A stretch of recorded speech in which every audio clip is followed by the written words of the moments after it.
मेरे जैसे 32,000 girls convert होके सीरिया और यमन के रेगिस्तान में दफन हो चुकी है। देश एक फिल्म बनाए यहाँ पर इंडिया स्टोरी नाम से, और उस फिल्म में दिखाया जाए कि कैसे ये इंडियंस तो हमेशा पेशाब ही करते रहते हैं औरों के ऊपर फ्लाइट्स में 32,000। आजकल भारत में एक नया मुद्दा छाया हुआ जिसके बारे में आप सभी को पता तो चल ही गया होगा। मैं बात कर रही हूँ एक न्यू फिल्म जो कि अभी रिलीज हुई है, द केरला स्टोरी।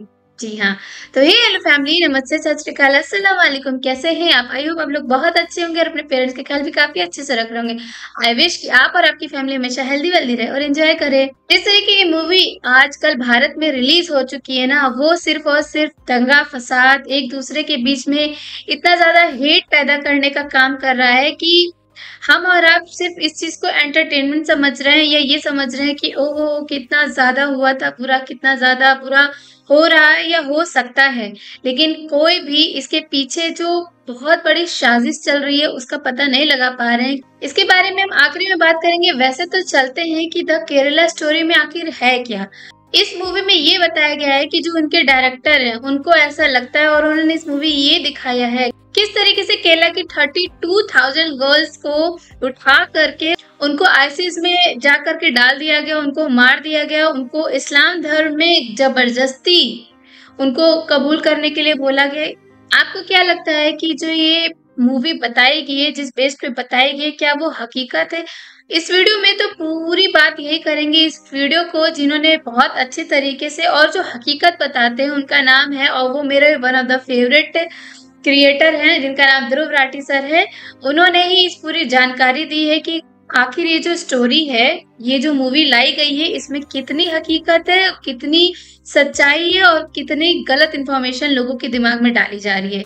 तो चलिए, लेकिन थैंक यू सो मच कि आप लोग मेरा सपोर्ट ऐसे ही करते रहिए। बहुत ज्यादा प्रॉब्लम हो गई थी, मुझे कुछ टेक्निकल इश्यूज थे जिसकी वजह से मैं वीडियोस रेगुलर नहीं आ पा रही थी, लेकिन आप लोग के प्यार की वजह से और मेरे पेरेंट्स की वजह से, मेरी फैमिली की वजह से वो प्रॉब्लम सॉल्व हो चुकी है। तो अब आप लोगों के पास रोज मैं 2 वीडियोस लेकर के आऊंगी। Thank you so much, keep supporting. Subscribe जरूर कर दीजिए, लाइक कर दीजिए, शेयर कर दीजिए। तो बिना देरी के लिए शुरू करते हैं। Let's get started. Kerala story. मेरे जैसे 32,000 गर्ल्स कन्वर्ट होके सीरिया और यमन के रेगिस्तान में दफन हो चुकी है। आज से करीब 100 साल पहले जर्मनी के तानाशाह एडोल्फ हिटलर ने अपनी एक किताब लिखी थी, माइन काम्फ नाम से। इस किताब में इसने बताया था एक प्रोपेगेंडा टेक्निक के बारे में जिसका नाम था बिग लाई। हिटलर का कहना था लोगों को बहकाने के लिए इतना बड़ा झूठ बोलो, इतना बड़ा झूठ बोलो कि लोगों को लगे यार कोई इतना बड़ा झूठ थोड़ी बोल सकता है। तो ये बात कह रहा है तो कुछ तो सच्चाई होगी इस बात में। जब झूठ इतना बड़ा हो, इतने कॉन्फिडेंस के साथ बोला जाए तो कुछ लोग उसे सच मान बैठते हैं। लोगों को लगता है यार कोई इतना बड़ा झूठा थोड़ी हो सकता है। इस टेक्निक के एडिशन में एक दूसरी प्रोपेगेंडा टेक्निक बताई थी हिटलर के प्रोपेगेंडा मिनिस्टर जोसेफ गोबल्स ने। गोबल्स ने कहा कि रेपिटेशन भी यहाँ पर बहुत जरूरी है। इस बड़े झूठ को बार बार दोहराते रहो। इतनी बारी इस बड़े झूठ को दोहराओ कि लोगों को 4 अलग अलग सोर्सेज से यही झूठ सुनने को मिले। ऐसा करने से लोग और कन्विंस हो जाते हैं। फिर एक तीसरी टेक्निक बताई जाती है हाफ ट्रूथ की।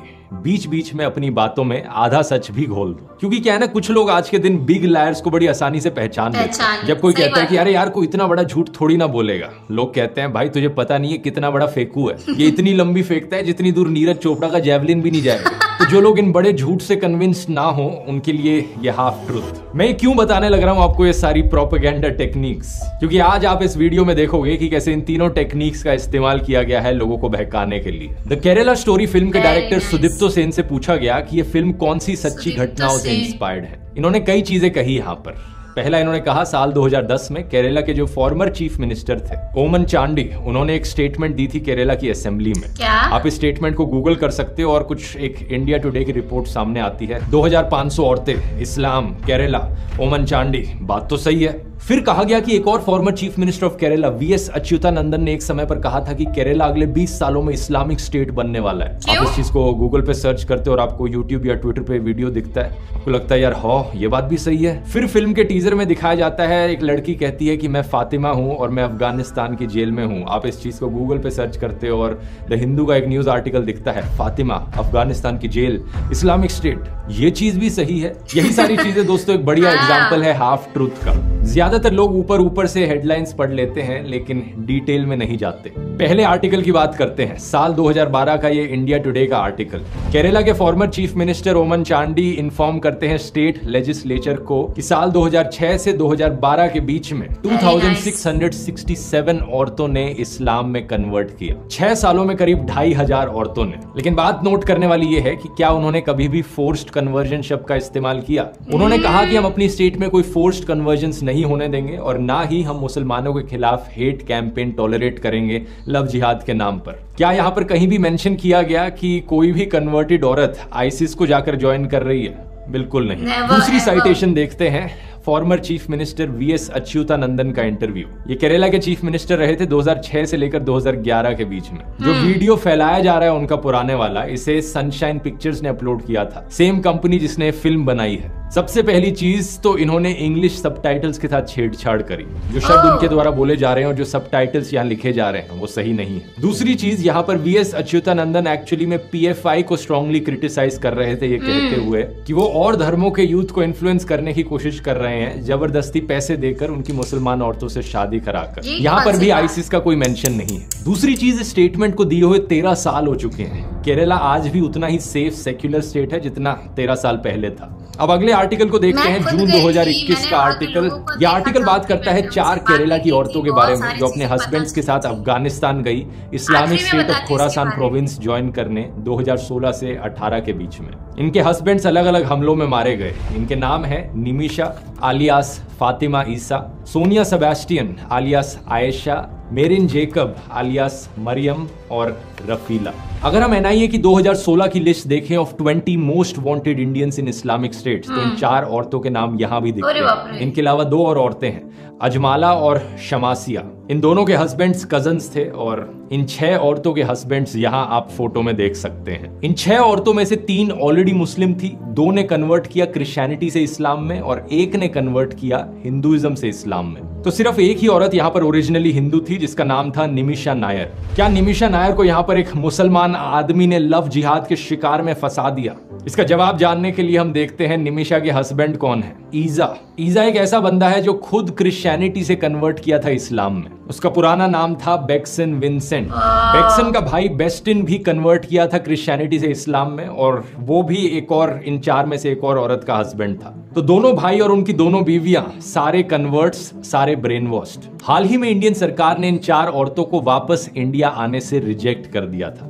इनमें से 3 के video interviews Nimisha, Sonia Sebastian और रफीला के आप YouTube पर ऑनलाइन देख सकते हो, YouTube channel straight news global पर। 2020 में इन्होंने इंटरव्यू दिया था और वहां आप असली में देख सकते हो कि औरतें दिखने में कैसी थी, बात करने में कैसी थी और कैसा इनका बिहेवियर था।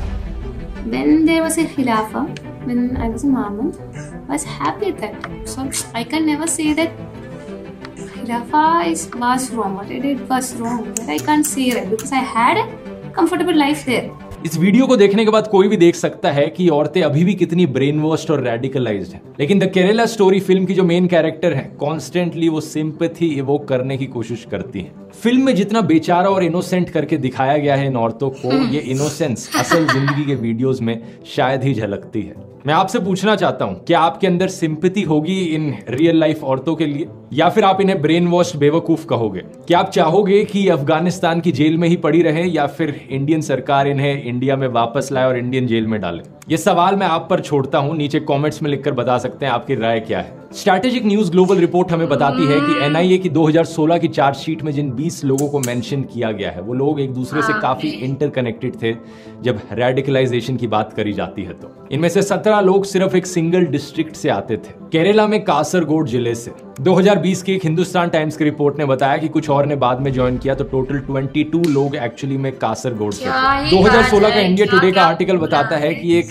ट्रेंड है कि सिर्फ सिंगल यूथ यहाँ नहीं जा रहे हैं आईसिस ज्वाइन करने, बल्कि पूरे के पूरे परिवार, यहाँ पर हस्बैंड, वाइफ और इवन बच्चे भी चले गए आईसिस ज्वाइन करने। आर्टिकल में यह भी मेंशन किया गया है कि इससे पहले ज्यादातर आईसिस के रिक्रूट्स एक्चुअली में महाराष्ट्र, कर्नाटक और तेलंगाना से गए थे, केरला से नहीं। लेकिन ये स्टार्ट न्यूज ग्लोबल रिपोर्ट आगे की भी बात करती है। 2018 तक कहा गया कि करीब 60 इंडियंस ने अफगानिस्तान ट्रैवल किया, जिनमें से 26 मेल्स थे, 13 औरतें और 21 बच्चे। ये सब देखकर क्लियरली कहा जा सकता है कि एक प्रॉब्लम जरूर है। यहाँ पर लोगों को रेडिकलाइज किया जा रहा है, ब्रेन वॉश किया जा रहा है आईसिस ज्वाइन करने को। इंटरनेट के जरिए नए modes of communication open up हुए। 2019 में union minister of state for home affairs G Kishan Reddy ने बताया कि इंडियन इन्वेस्टिगेटर्स ने पाया कि आईसिस एक्चुअली में डार्क वेब और इनक्रिप्टेड प्लेटफॉर्म्स का इस्तेमाल कर रहा है लोगों को रेडिकलाइज करने के लिए और आतंकवादियों को रिक्रूट करने के लिए। लेकिन सवाल यहां पर यह उठता है कि यह प्रॉब्लम कितनी बड़ी है आखिर। फिल्म ने कहा कि 32,000 औरतों के साथ ऑलरेडी ऐसा किया जा चुका है केरला के अंदर। आइए इसके आंकड़े देखते हैं। Vladimir Voronkov, under secretary general of United Nations office of counter terrorism, इन्होंने बताया कि 110 देशों से करीब 40,000 फॉरेन टेररिस्ट फाइटर्स सीरिया और इराक में गए कॉन्फ्लिक्ट को ज्वाइन करने। 40,110 देशों से। एक और एस्टिमेट दिया 2018 की study international centre for the study of radicalisation King's College London ने 41,490 लोग 80 अलग अलग देशों से आईसिस से एफिलिएटेड हैं। इनमें से 79% लोग आदमी हैं। इन दोनों रिपोर्ट्स के बेसिस पे एक एस्टिमेट लगाया जा सकता है करीब 40 से 42,000 फॉरेन टेररिस्ट हैं जो दुनिया भर से आईसिस को ज्वाइन करने गए। तो कितने इंडिया से हैं? अमेरिका के ब्यूरो ऑफ काउंटर टेररिज्म ने कंट्री रिपोर्ट्स पब्लिश करी साल 2020 में। इन्होंने कहा सितंबर 2020 तक एनआईए ने 34 टेररिज्म के केसेस इन्वेस्टिगेट किए थे और करीब 160 लोगों को इंडिया में अरेस्ट किया था आईसिस से रिलेटेड। डबल चेकिंग के लिए एक और सोर्स देख लेते हैं। ऑब्जर्वर रिसर्च फाउंडेशन ने एक पेपर पब्लिश किया था अक्टूबर 2019 में। इन्होंने कहा कि प्रो आईसिस केसेस 2014 और 2018 के बीच में इंडिया में थे करीब 180 से 200 के बीच। और ये 200 लोगों का जो अनुमान है यहाँ पर, इसमें सिर्फ वो लोग नहीं है जो एक्चुअली में आईसिस को ज्वाइन करने गए इंडिया छोड़कर, वो लोग भी हैं जिन्होंने आईसिस का प्रोपेगेंडा फैलाया इंडिया में इंटरनेट पर। एक तीसरा सोर्स भी देख लेते हैं। 2019 में इंडियन होम मिनिस्ट्री ने कहा था ये नंबर 155 पर है। अगला सवाल ये कि ये तो ओवरऑल इंडिया के केसेस हुए, केरला में कितने केसेस हैं? ये जो 180-200 केसेस का नंबर है, इसमें से 40 केसेस केरला के बताए जाते हैं। तो 200 इंडिया में, 40 केरला में। लेकिन ये नंबर हमें ये नहीं बताता कि एक्चुअली में कितने लोग आईसिस ज्वाइन करने गए थे, क्योंकि इसमें और आईसिस एफिलिएटेड लोग भी हैं, प्रोपेगेंडा फैलाने वाले लोग भी इंक्लूडेड है। एक्चुअली में कितने लोग गए आईसिस को ज्वाइन करने इंडिया छोड़कर? यूएस की डिपार्टमेंट ऑफ स्टेट की रिपोर्ट ने बताया कि करीब 66 नॉन इंडियन ओरिजिन फाइटर्स थे जो आईसिस से एफिलिएटेड थे एज ऑफ नवंबर 2020। सही सुना आपने, सिर्फ 66। 2018 की स्टैट न्यूज ग्लोबल रिपोर्ट ने भी 60 का ही फिगर दिया था, तो ये नंबर उसके बड़े आसपास है। तो इस 60 के नंबर में से कितनी औरतें हैं? करीब 13 औरतें हैं। कितनी औरतें हैं जो केरला से हैं? सिर्फ 6 औरतें हैं जो केरला से हैं। इन 6 में से ऐसी कितनी औरतें हैं जिन्हें बाकी धर्मों से इस्लाम में कन्वर्ट किया गया? 3 औरतें। इन 3 में से 2 क्रिश्चियन थी और 1 हिंदू थी। तो जो फिल्म में दिखाया जा रहा है ये सिर्फ 3 औरतों के साथ असल जिंदगी में हुआ है, और वो भी वैसे नहीं हुआ जैसे फिल्म में दिखाया गया है। और यहाँ दावा किया गया है कि 32,000 औरतों के साथ ऐसा हुआ। यही है वो बड़ा झूठ दोस्तों। ये झूठ इतना बड़ा है कि कोई आम इंसान इसे सुनेगा तो उसे लगेगा यार 32,000 के साथ नहीं, कुछ तो सच्चाई होगी इसमें, कुछ हजार औरतों के साथ ऐसा हुआ होगा।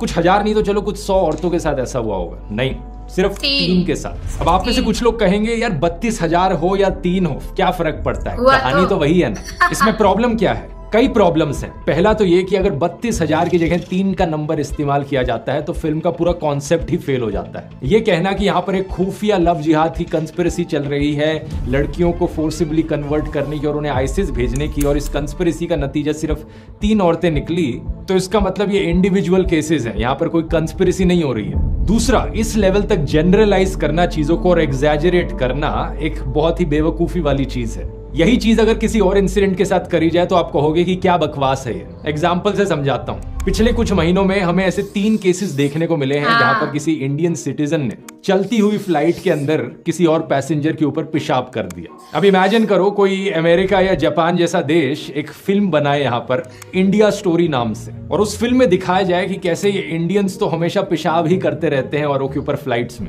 32,000 ऐसे इंसिडेंट्स देखने को मिले हैं जहां पर इंडियंस ने पेशाब किया है किसी और के ऊपर। कैसा लगेगा आपको सुनकर? आप कहोगे कि क्या बकवास चल रही है, देश को बदनाम करने की कोशिश करी जा रही है। लेकिन अगर दूसरी तरफ फिल्म बनाने वाला कहे कि यार 32,000 चलो एग्जैजरेटेड नंबर था, लेकिन 3 के साथ असली में ऐसा हुआ है, इसलिए फिल्म बनाना जस्टिफाइड है यहाँ पर, क्या होगा आपका रिस्पॉन्स ऐसे केस में?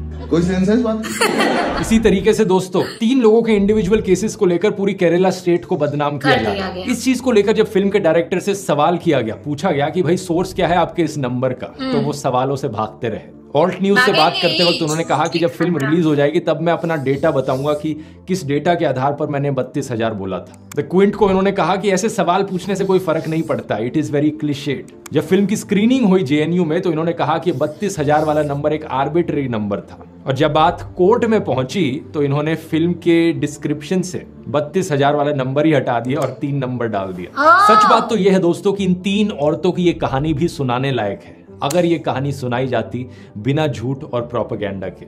एक एक इंसान जिसे ब्रेन वॉश किया जाता है और रिक्रूट किया जाता है आईसिस में, वो एक पोटेंशियल थ्रेट है। लेकिन ये प्रॉब्लम कितनी बड़ी है इंडिया में एक्चुअली में, इसे आप बाकी देशों से कंपेयर करोगे तो बड़ी शॉकिंग चीज आपको जानने को मिलेगी। इंडिया में मैंने बताया था ये नंबर 66 के अराउंड है जो लोग आईसिस के प्रोपेगेंडा का शिकार बने। बाकी देशों से 2016 के डेटा के अकॉर्डिंग फॉर्मर सोवियत रिपब्लिक्स में 7,000 लोग ऐसे थे। सिर्फ रशिया से 2,500 लोग ऐसे थे।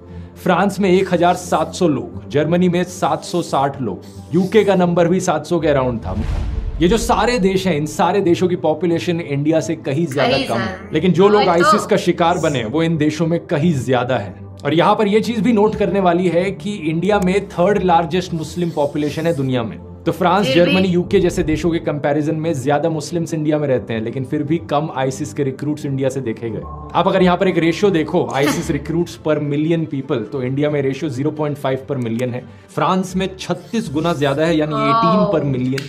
बेल्जियम में 40 पर मिलियन है और जॉर्डन में 315 पर मिलियन। क्या इस चीज को एक बार भी मेंशन किया गया फिल्म में? कुछ लोगों को बहुत मजा आता है अपने ही देश के एक राज्य को ऐसे बदनाम होते हुए देखकर झूठ के बेसिस पर। ORF की रिपोर्ट में लिखा गया था कि एकेडमिक्स और एक्सपर्ट्स अक्सर ये सवाल पूछते हैं कि इंडिया से इतने कम मुसलमानों ने आईसिस क्यों ज्वाइन करी। इसके पीछे कई फैक्टर्स बताए जाते हैं। पहला कारण इंडियन एजेंसीज का लाजवाब रिस्पॉन्स। आप में से बहुत कम लोग शायद ऑपरेशन पिजन के बारे में जानते होंगे। हमारी एजेंसीज जैसे कि NIA और IB, इन्होंने एक मिशन किया जिसमें 350 वल्नरेबल मलयाली यूथ को इन्होंने आइडेंटिफाई किया और एक डी रेडिकलाइजेशन प्रोग्राम चलाया हमारे नौजवानों को इस एक्सट्रीमिज्म और रेडिकलाइजेशन से बचाने के लिए। एक बहुत ही बढ़िया काम हमारे ऑफिसर्स के द्वारा किया गया। लेकिन पता है शर्म की बात क्या है? हमारे प्रधानमंत्री अपने इलेक्शन के भाषणों में इस अच्छे काम को बताने की जगह इस झूठी फिल्म को प्रमोट करते हैं। आतंकी साजिश पर बनी फिल्म ये केरला स्टोरी की इन दिनों काफी चर्चा है। यहाँ पर एक और ऐतिहासिक ऑपरेशन याद आता है जो इंडियन फोर्सेस ने आईसिस के खिलाफ किया था। एक बड़ा रेस्क्यू ऑपरेशन जिसके ऊपर टाइगर जिंदा है फिल्म भी बनी है। देखा आप लोगों ने कितना ज्यादा भयभीत लोगों को कर दिया है, कितना ज्यादा लोगों में जहर घोलने की जो कोशिश चल रही है ना, खुद की कंट्री के, खुद ही के लोग, खुद ही के इंडियंस के लोगों में ब्रेन वॉश करने की कोशिश। और सबसे शर्मनाक बात जो है कि जिस गवर्नमेंट को हम लोग सेलेक्ट करते हैं अपने एजुकेशन को बढ़ावा देने के लिए, अपनी इकोनॉमी इंक्रीज करने के लिए, वो गवर्नमेंट किसी फिल्म को प्रमोट कर रही है, वो भी उसकी आधी अधूरी, जो कि उनके बारे में उनको नॉलेज भी नहीं है। कितनी शर्म की बात है कि आजकल की गवर्नमेंट खुद फिल्म का प्रमोशन कर रही है। इससे ज्यादा हंसी वाली बात और कुछ हो भी नहीं सकती है। ध्रुव राठी सर जो कि बहुत अच्छे क्रिएटर है, इनके नॉलेज की जितनी बात की जाए उतनी कम है, क्योंकि ये हर जगह से इंफॉर्मेशन, वो भी रियल इंफॉर्मेशन, आप कहीं से भी उसको गलत साबित नहीं कर सकते हैं। रियल इंफॉर्मेशन हमारे सामने रिप्रेजेंट करते हैं। किस तरीके से हम भारतीयों का ब्रेन वॉश किया जा रहा है, ये पता है आपको कि हमें किस जोन में लेकर के जा रहा है। जब हमारा भारत अंग्रेजों का गुलाम हुआ था उस टाइम पता है क्या परिस्थिति थी और क्या देख करके अंग्रेज जो है भारत को गुलाम बना चुके थे या बना रहे थे, क्योंकि वो देख रहे थे कि जो भारत के उस टाइम पे राजा महाराजा हुआ करते थे, जो भारत के राजा है वो दूसरे राजा का राज हथियाने के लिए आपस में लड़ रहे हैं। तो इसका फायदा उठा करके ही अंग्रेज जो थे कभी उस राजा के कान भरते थे, कभी इस राजा के कान भरते थे, और कान भर के ये लोग एक दूसरे में ही लड़वाते थे। वो काम जो है ना भारत में आजकल कोई अंग्रेज आकर नहीं कर रहे, भारत के लोग ही कर रहे हैं। इन जैसे जो अनपढ़ जाहिल गवार डायरेक्टर है जो अपनी टीआरपी के लिए, पैसों के लिए किसी के इमोशंस के साथ खेल रहे, किसी स्टेट को बदनाम कर दे रहे हैं और भारत के लोगों का ब्रेन वॉश कर रहे हैं। अगर कोई आपके सामने कोई फिल्म आ जाती है ना तो उसको आप पूरी फिल्म को आप इस तरीके से ना ले कि 100% वही हकीकत है, उसमें हकीकत खोजने की कोशिश करें, जानने की कोशिश करें, तभी आपको पता चलेगा कि किसमें कितनी सच्चाई है, ये कितनी गलत फहमी लोगों में भरी जा रही। तो कैसा लगा आपको रिएक्शन हमें बताइएगा जरूर। और ध्रुव राठी सर की जो जानकारी थी वो एकदम रियल थी। इन्होंने जहां जहां से इंफॉर्मेशन निकाली है आप भी वहां से देख सकते हैं। आप हमेशा एक भारतीय हैं और एक भारतीय होने के नाते आपको भारतीयों की तरह सोचना चाहिए कि चाहे इस कंट्री में हिंदू हो, मुस्लिम हो, सिख हो, ईसाई हो, सबको एक साथ रह करके ही रहना पड़ेगा। नहीं तो अगर आप लोग इसी तरीके से लड़ते रहेंगे, एक दूसरे के रिलीजन को बदनाम करते रहेंगे, तो वो दिन दूर नहीं कि हम लोग पहले तो हम लोग को अंग्रेजों ने आकर के गुलाम बनाया था, फिर कुछ ऐसा हो जाएगा कि हम लोग गुलाम बनने पे मजबूर हो जाएंगे। तो अगर आपके सामने कोई इस तरीके की मूवी बना रहा है, कोई इस तरीके की बातें कर रहा है, तो उसको इग्नोर करके आप सच्चाई के रास्ते पे जाइए, उसको सर्च करने की कोशिश करिए। व्हाट्सएप यूनिवर्सिटी से एकदम दूर रहिए। कैसा लगा आपको रिएक्शन, कैसा लगा? अब आपको पता चल गया होगा कि जो केरला स्टोरी है उसमें कितनी हकीकत है और कितना उन्होंने फेक बनाया हुआ है सिर्फ और सिर्फ 2 पैसे कमाने के लिए। तो thank you so much for watching me till last. Bye, take care.